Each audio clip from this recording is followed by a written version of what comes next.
Quem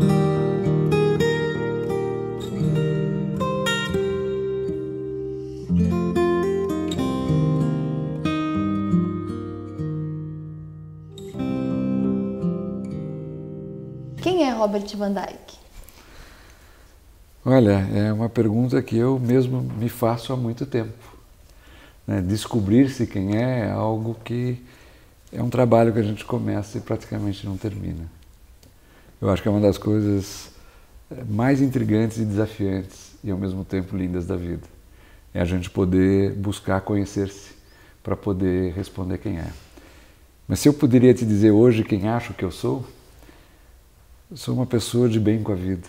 Sou uma pessoa feliz, que me sinto pleno na minha capacidade de viver essa experiência tão maravilhosa que é a vida, cercado de uma família muito bonita, que tive o presente de ganhar 3 filhos maravilhosos, uma esposa que me completa e que pude me realizar no meu trabalho, que não termina.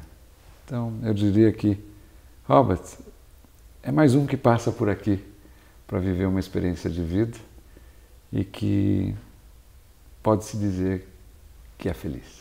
Esse estado de felicidade ou feliz que eu me entendo ser, na verdade, para mim, eu traduzo como paz de espírito.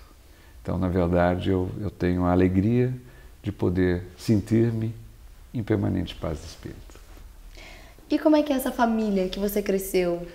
Olha, na verdade, essa família eu acho que é o retrato de várias famílias desse país maravilhoso chamado Brasil.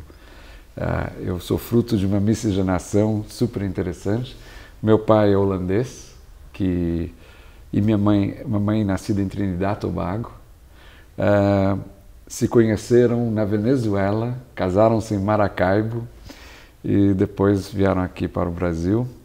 E, enfim, eu sou o resultado dessa combinação de holandês com Trinidad e Tobago, né? E que veio resultar nesse brasileiro. Que é essa mistura toda, o que ela resulta de bom? Olha, essa mistura resulta de várias outras misturas que a gente pode presenciar no nosso país, que eu acho que talvez seja um dos grandes diferenciais que ainda um dia vai ser extremamente valorizado. O Brasil é um país multiplural na sua essência. Nós somos a miscigenação, obviamente, da origem portuguesa, com índios, mas que depois tivemos os espanhóis, os alemães, os italianos, os poloneses, os holandeses que já tiveram por aqui, já saíram, e tantos outros que vieram, tanto os árabes quanto os judeus, quanto indianos, enfim. Nós vamos ver aqui no Brasil a comunhão de todas essas descendências que trazem uma experiência muito rica, que é a diversidade. E aqui eu costumo dizer que os diferentes se aceitam. E esse fato ele ainda é pouco reconhecido, mas eu acho que no contexto do mundo que estamos vivendo vai sem dúvida nenhuma ser um grande diferencial. Porque é só a partir das nossas diferenças que a gente pode construir algo melhor e maior. E infelizmente nós vivemos num mundo onde muitas vezes se quer atribuir a sua diferença como a única possibilidade. Como é que é a prática dessa espiritualidade no mercado financeiro? Num primeiro momento parecem coisas até incongruentes, Você falar de mercado financeiro e ao mesmo tempo estou falando de paz de espírito, Um mundo denso, do dinheiro, Um mundo denso do mercado de capitais, do mercado financeiro. E você está me falando como é que você tem isso com equilíbrio, com paz e com isso que a gente está falando. Na verdade, antes de mercado financeiro ou antes de qualquer mercado, seja ou qualquer atividade que você venha desempenhar, nós todos somos seres humanos. E seja qual é aquela atividade que eu escolhi ou, enfim, desempenhar como um papel profissional, isso não exclui em nenhum momento o meu ser, a minha pessoa. Então, na verdade, a gente não somos um, ou somos 2, ou somos 3. Nós somos apenas um pleno, seja no meu trabalho, seja fora dele. Seja no contexto em que eu vivo na minha plenitude. Portanto, não há uma incongruência em eu ter esta busca pela paz de espírito e desempenhar a atividade A, B, C, D ou E. A minha, por um acaso, eu a desempenho no mercado financeiro. Mas todos somos capazes de alcançar esse estado, seja o médico, seja o engenheiro, seja o jardineiro. O universo do dinheiro, e eu tive uma busca pessoal muito grande para tentar significá-lo. E depois me dei conta que o universo é tão sagrado como sagrados são tantos outros elementos e que, na verdade, ele tem um papel a desempenhar. Esse papel, na verdade, na sua essência, deveria ser como um meio, um facilitador de trocas. Só que, na verdade, eu acho que deturpamos ao longo do caminho a essência deste papel que, infelizmente, transformou-se em fim e não mais em meio. E na medida em que ele se transformou em fim, ele perdeu aquele contexto inicial de facilitação de trocas. E, obviamente, uma série de deturpações por conta disso nós acabamos vivenciando hoje. O que eu acho que talvez a gente venha a vivenciar em algum momento é o resgate dele como um facilitador de trocas, como um meio, e não como fim em si mesmo que nós acabamos colocando. Então, nesse contexto, sim, eu acho que o dinheiro tem que revisitarmos o seu papel. Porém, o seu papel é essencial. Ele foi e está aí a serviço das trocas. E na medida em que talvez a gente possa olhar nesse contexto, a gente possa ir para o nosso trabalho, que é o nosso serviço, com a intenção de servir, para que todos nós possamos, concomitantemente, possibilitar a si e ao outro vir a ser, está na própria palavra, a sua essência, vir a ser, a contribuir com aquilo que é o seu diferencial, porque todos nós temos isto dentro de nós. Então, na medida em que a gente criar essa possibilidade desse círculo virtuoso, quem sabe a gente possa estar falando de algo que nós nem imaginamos sonhar, que seria algo onde todos nós estaremos imbuídos. Imagine você, de irmos ao nosso trabalho com a intenção de servir para que eu e o outro venhamos a ser a nossa essência, quem sabe a gente possa criar um círculo virtuoso que a gente jamais imaginasse.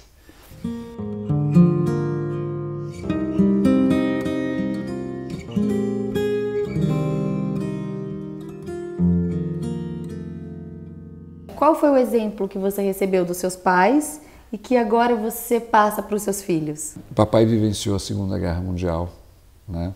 Papai, por conta disso, acabou vivenciando uma experiência do campos de concentração e, enfim, e todo o contexto que se escreveu um episódio de guerra. E eu me lembro que muito cedo, papai tentava me explicar que tudo na vida é relativo. E talvez um dos exemplos que mais me marcou foi que você poderia ter, de repente, disponível à sua mão 2 preciosos quadros de Van Gogh. Naquele momento você passava fome e frio. E alguém lhe oferecia um pedaço de pão em troca de um quadro. Era o que ele valia. Porque naquele momento você trocava aquilo para que naquele momento o que de mais precioso tinha era você poder tentar saciar sua fome. Era exatamente o que valia aquele quadro. E o outro você queimava, porque era o único calor que você ia conseguir. Então, na vida, tudo que nós nos apossamos é relativo. Nós atribuímos um valor. Nós vivemos num mundo extremamente metrificado, nós queremos medir tudo e podíamos falar sobre isso. Mas papai me explicou que as coisas mais preciosas da vida a gente não mede. E que tudo na vida é relativo. E de mamãe, a força e a tenacidade de uma pessoa que também, em busca de significar um contexto de vida que teve uma série de desafios pessoais, demonstrou para mim que talvez a fé seja uma das coisas mais preciosas que a gente pode ter e acreditar na essência do ser humano.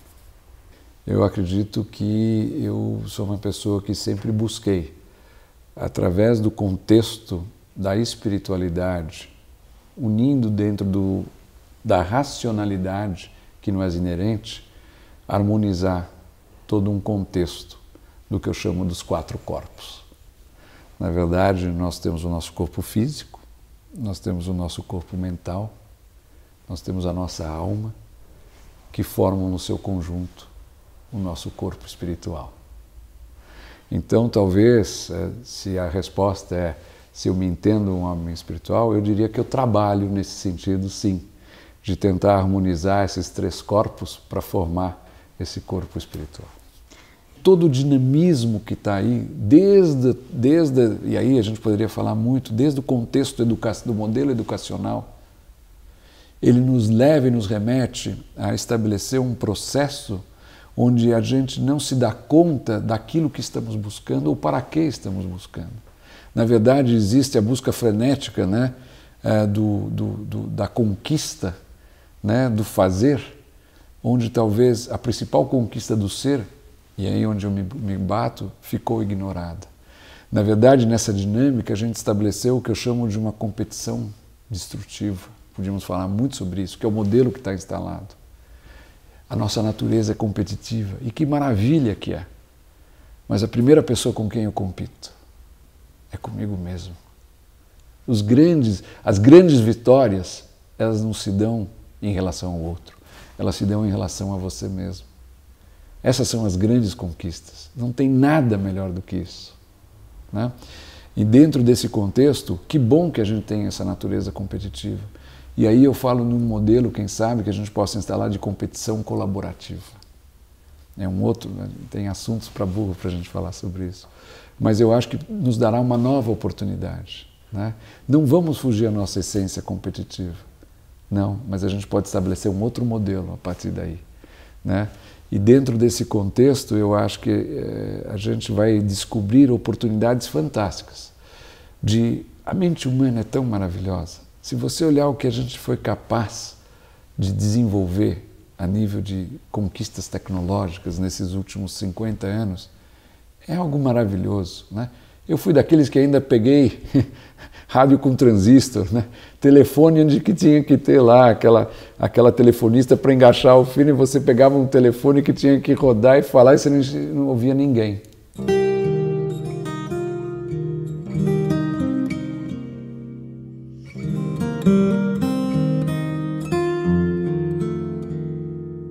Qual é o seu propósito maior, o seu legado pessoal? Olha, seria muito ambicioso da minha parte responder um legado, né? Eu acho que talvez se eu conseguir compartilhar algumas das visões ou dos sonhos que eu tenho e de repente ele poder de alguma forma sensibilizar algumas pessoas ou que eles possam talvez remeter a uma reflexão, talvez eu já me realizaria profundamente. Hoje, talvez, a forma como eu procuro enxergar as coisas, eu acho que o modelo que está instalado, infelizmente, está esgotado. Eu acho que a gente vai vivenciar um shift, vamos vivenciar uma mudança de paradigmas. E tentando endereçar essa questão numa reflexão muito pessoal, eu fui tentar me responder uma pergunta. Eu me perguntei, puxa, se todo o contexto que a gente busca está endereçado no crescimento econômico, talvez esteja endereçado na busca do bem-estar social, e se nós unificarmos, portanto, crescimento econômico com bem-estar social, se endereçarmos essas duas questões, será que isto se traduz naquilo que nós nos falamos um pouco antes, em felicidade?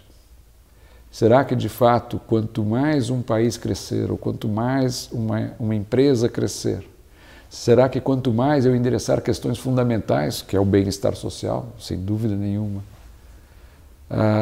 portanto, a equação seria exatamente a soma dessas duas, me levariam a ser mais feliz? Quanto mais eu cresço, quanto mais bem-estar eu proporciono, mais feliz eu seria. E a resposta que eu encontrei é que esta não é uma resposta que encontra exatamente uma correlação exata. Na verdade, hoje tem vários estudos começando a ser endereçados sobre índices de felicidade, tem vários trabalhos sendo feitos e endereçados, a própria Fundação Getúlio Vargas no Brasil quer endereçar um trabalho nesse sentido. Tem várias questões, porque quando você vai falar em felicidade vão entrar questões não só de natureza quantitativa, mas vão entrar certamente aspectos qualitativos. Mas, a despeito de todo esse contexto, o fato é que a gente percebe que simplesmente endereçar esses dois aspectos talvez não traduza aquilo que na essência todos nós estamos buscando. Então, eu acho que está faltando algo. Se do outro lado, só para completar o raciocínio, a gente entende que aqui o endereço econômico e social, ele se traduz através das corporações e do público. Então, toda a formulação da busca do econômico e do social se estabelece através do corporativo e do público. E respondendo a essa pergunta que eu mesmo me fiz, e estou convencido de que não há uma correlação no estabelecimento destas duas políticas que nos levariam a um estado de maior felicidade, e diga-se de passagem, como eu tive a oportunidade de dizer, felicidade, aqui eu estou traduzindo por paz de espírito, não é um estado permanente de risada, eu acho que tem dois elementos essenciais que estão faltando nessa equação. Quais sejam? O espiritual e o pessoal. Na verdade, se nós não introduzirmos na formulação das respostas nessa equação o espiritual e o pessoal, talvez a busca em tentar responder essa pergunta, que eu acho que a todos nós é comum, de que eu queria buscar uma vida feliz, provavelmente a gente não vai conseguir endereçá-la. Então eu entendo que esses dois elementos serão necessariamente e farão parte necessariamente como irão compor esta equação. Qual seria? O econômico, social, o espiritual, o pessoal, o corporativo e o público. E a pergunta que você poderia me fazer, bom, ótimo, e como é que nós vamos poder eventualmente, endereçar esta equação? Eu basicamente também, buscando responder essa difícil questão, eu diria que é através do resgate do ser humano. Você vai me perguntar o que eu poderia traduzir por esse resgate, o que eu quero propor com esse resgate do ser humano. Na verdade, eu acho que hoje a gente vive no mundo do fazendo humano, do construindo humano. Nós nos definimos a nossa essência como ser humano, em inglês, human being, not human making, human doing. Só que hoje nós estamos tão envoltos nessa equação que ela poderia ser traduzida onde eu estou permanentemente num estado da busca do fazer. E de alguma forma eu negligencio o meu ser. Eu acho que nós temos que, o resgate do ser humano é justamente construir um caminho onde cada um possa se reconectar-se com a sua essência, compartilhá-la, e a partir daí, dessa multipossibilidades que estão em cada um de nós, hoje dos 7 bilhões de pessoas que habitam esse planeta, poderão construir algo maravilhoso, a partir dessa diversidade e dessas nossas diferenças. Então, eu costumo dizer que a equação que talvez a gente tenha que trabalhar é seja para fazer e não faça para ser. Em sendo você fará, só fazendo você não será. E se você quiser botar do lado do fazer, ter, vai caber.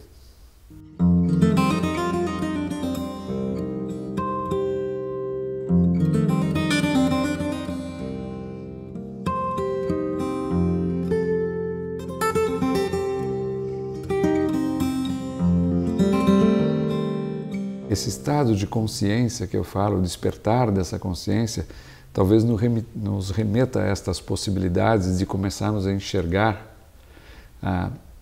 de uma forma diferente e traduzir, consequentemente, de uma forma diferente, aquilo que é essencial, sim, o que a gente chama hoje de lucro. Como eu falei, faz parte da natureza humana, faz parte do nosso processo, mas aquilo que hoje nós traduzimos por lucro, talvez vá ganhar outros contornos. A gente costuma ver que hoje esse estado de consciência ele começa a falar em sustentabilidade, a gente começa a falar em balanços sociais, né? A gente começa a falar em uma outra forma de fazer uma leitura dos balanços das empresas e, por que não, talvez dos nossos balanços pessoais de vida, né? Porque a gente tem balanços para fazer. Talvez a gente consiga dar uma nova dinâmica a estes resultados. Porque uma outra coisa bem bacana, já que eu falei de resultado, né? A gente vive no mundo da busca dos resultados, não é isso? E se eu te falar para você que eu não estou preocupado com o resultado? Você vai me chamar de louco, provavelmente, né?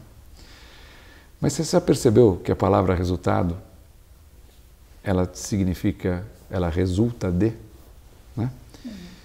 E, na verdade, o barato não é o resultado. O foco é no caminho. Eu procuro no meu dia a dia, há muito tempo, tentar levar para o dia a dia do escritório um pouco, compartilhar essas visões e fazer um convite. Porque, na verdade, eu faço um convite à minha equipe à reflexão desses sentidos. E quando fomos definir a missão da nossa empresa lá, né, foi muito bacana, porque brotou num processo bottoms-up de mais de 100 horas de reunião com um grupo de líderes que, por suas vezes, falavam com suas equipes e por tal. Nossa missão começou pela palavra servir, né?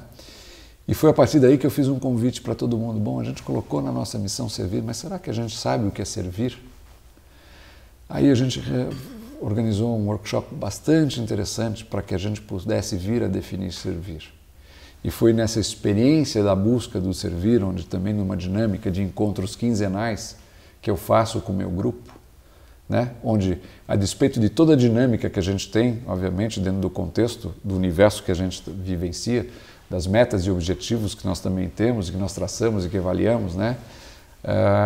Eu também encontro e reservo tempo para que a gente enderece essas questões, que eu acho fundamental para que a gente possa endereçar as outras de uma forma também bastante objetiva, mas com outro significado. Então, eu tenho uma reunião que a gente chama de follow-up feedback, que eu faço com a minha equipe de lideranças, que por sua vez também eu espero e procuram retransmitir para suas equipes, que eu não consigo reunir centenas de pessoas nessas reuniões de encontros quinzenais, mas eu tenho um grupo de 23 pessoas com quem eu me reúno, onde então a gente passou a contextualizar a palavra servir num processo de uma dinâmica muito interessante. E foi daí que a gente resgatou trabalho, serviço, servir, vir a ser, e pudemos então disseminar todo esse contexto. No vir a ser, né, tem esta questão do buscar conhecer-se. Todo esse contexto a gente procura trabalhar dentro do escritório. Na verdade, tudo começou numa proposta que a gente chamou de novos tempos, novos olhares, novos tempos. Tudo se iniciou por aí, foi quando a gente começou a traduzir, a escrever a nossa missão, visões, aspirações, né? Então tem muito de sentido prático também, porque daí resultam macro-objetivos, macro-temas, planos de ação, PMO, tem todo um contexto estruturado. Mas o que está por trás, a base, foi esse convite aos novos tempos, novos olhares, novos tempos. E foi muito interessante que quando a gente estava montando isso, eu convidei um fotógrafo, né? E todo mundo imaginou que estávamos fazendo novos crachás. E na verdade eu combinei com ele que só fotografasse os olhos. Porque o olho, a íris, é a sua identidade, mas também é como você vê o mundo. Então, foi muito interessante que no primeiro encontro onde eu reuni todo mundo, né, fomos para um grande encontro, aí sim, com centenas de pessoas, apresentando os novos tempos e novos olhares, novos tempos, dentro desse contexto e na prática trazendo isso para o dia a dia do escritório. Nesse momento a gente estava apresentando toda essa nova arquitetura, toda essa nova contextualização. Eu apresentei uma grande mandala com os olhos de todo mundo. Porque naquele momento eu falava que era só a partir dos diferentes olhares que a gente haveria de construir algo melhor e maior. Num outro encontro, 9 meses depois, eu até brinco que nasceu um filho, foi quando a gente foi falar de missão, visão e tudo mais, que a gente elaborou esse contexto, fizemos um novo encontro, a gente introduziu novos caminhos. Então, foram novos tempos, novos olhares, novos caminhos. novos caminhos dentro desse contexto da missão que a gente estava dando, das visões e tudo mais. E nesse dia nós colocamos todos os olhos dentro de um único olho. Estávamos, a partir dos nossos diferentes olhares, estabelecendo a nossa visão comum. Né? Então, isso é de uma profundidade imensa, né? Porque todos têm a sua importância, todos têm a sua relevância e todos nós temos um papel a desempenhar. E na medida em que você se valoriza e outros o valorizam por esse contexto, de novo, a gente vai criando esse ciclo maravilhoso. Então, valorizar o papel que cada um desempenha é algo que também nós vamos ter que olhar um pouco diferente.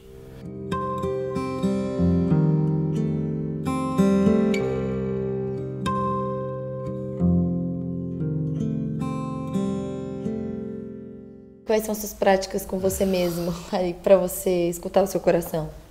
Olha, na verdade, como eu te disse, é um trabalho constante, permanente. Eu diria para você que se dá através de vários processos, né?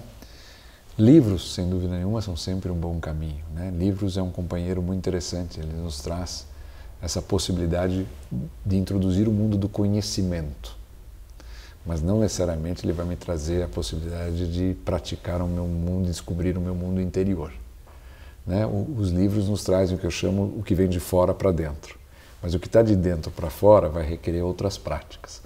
Mas a união desses dois processos é maravilhoso, né? Então, talvez o primeiro contato a nível de conhecimento, livros, foi muito importante. A prática, eu tive a alegria de conhecer grandes mestres, né? Na verdade, estes mestres me possibilitaram e desenvolvendo ao longo da minha experiência de vida esse contato interior de diferentes formas, né? E, portanto, eu acho que nesse processo a ajuda nesse sentido de você ter, né, mestres que poderiam te ajudar às práticas, né, no teu processo da busca interior e também nas dinâmicas do teu relacionamento exterior, me possibilitaram ir ao longo do tempo nesse processo continuado que eu ainda estou inserido de autoconhecer-me, né? E para isto também essa vivência das diferentes religiões me foi muito importante, porque eu fui verificar essa dinâmica de como se processava sob o ponto de vista dessa mística. Um outro lado maravilhoso é a própria mitologia, né? A mitologia nos traz coisas fascinantes, né? Joseph Campbell e aí por diante, né? Talvez um dos grandes épicos que foram produzidos, a gente não se dá conta, mas foi Guerra nas Estrelas, né? Tem coisas maravilhosas, e eu estou citando só uma delas, que mesmo dentro de um contexto como esse eu aprendo.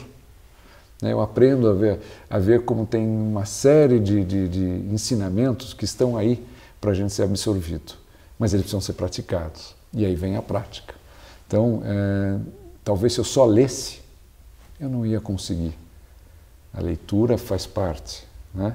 Mas a prática é essencial, e a prática eu consegui estabelecer através dos meus mestres, né, com quem eu tenho a felicidade de me relacionar, que me engrandeceram, me possibilitando aí fazer a prática daquilo que de alguma forma eu acredito. Como é que você traduz isso na prática do seu dia a dia? Na verdade, práticas, algumas, né, que dentro dos mestres com quem eu tenho, vou dizer uma das mais fantásticas, o poder da oração, né? A oração é uma coisa fantástica e o poder da oração é algo fantástico. Então, não é a oração receitada, né? É uma oração com uma intenção, com uma energia, né, que de alguma forma nos conecta de uma forma muito bonita. Então, a prática da oração é algo muito importante. A prática de algumas vivências, talvez uma das mais bonitas que eu vivenciei foi em Machu Picchu, onde tive a oportunidade de estar com um líder xamânico, um xamã, onde vivenciei alguns rituais da tradição inca. Foram maravilhosos, né? Na verdade, né, os incas dizem que a gente ainda está anos-luz, que eles não precisavam de celular, né? Que, aliás, vamos descobrir um dia que não vamos precisar de celular, porque a gente tem a condição e a capacidade de se conectar apenas, né, numa outra frequência que está em cima. Então, de novo, a gente conhece tão pouco, né, das possibilidades tão maravilhosas que existem. E a gente falou muito desse lado, né, da espiritualidade, da religiosidade, mas também a ciência é maravilhosa, né? Hoje, a física quântica, né, a física das possibilidades, nos traz também respostas super interessantes, né? E hoje eu diria que ciência e religiões, na verdade, buscam a mesma coisa. Elas buscam explicar esse mistério da vida, né? E eu diria que ambas encontram uma única resposta comum, que é Deus.